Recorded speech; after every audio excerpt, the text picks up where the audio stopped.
Dhananjaya, that is Arjuna, blew his conch named Devadatta. The word dhana means money or wealth, but the greatest wealth is knowledge. One who strives, acquires, and makes knowledge truly his own through practice and realization is called Dhananjaya. In other words, Dhananjaya is one who, with efforts and dedication, achieves knowledge and transforms it into experience. The conch he blew was named Devadatta, gifted by God. This carries a beautiful message. Whatever I have, my body, my house, my family, my possessions, none of these are truly mine. They are all Deva Datta, given by God. With this spirit, one should work in the world.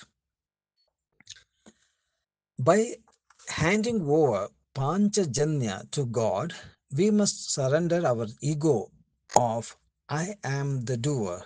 Likewise, by giving up the feeling of mine and assuming whatever we use, including this body, is divine gift. It belongs to God, not to us.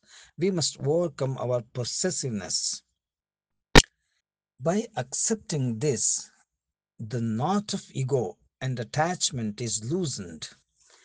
This is real preparation for battle. To overcome all our problems, facing them firmly, we must renounce ego, ahankara, and possessiveness, mamakara. Only then can we be truly victorious. Here lies the difference between Duryodhana and Arjuna.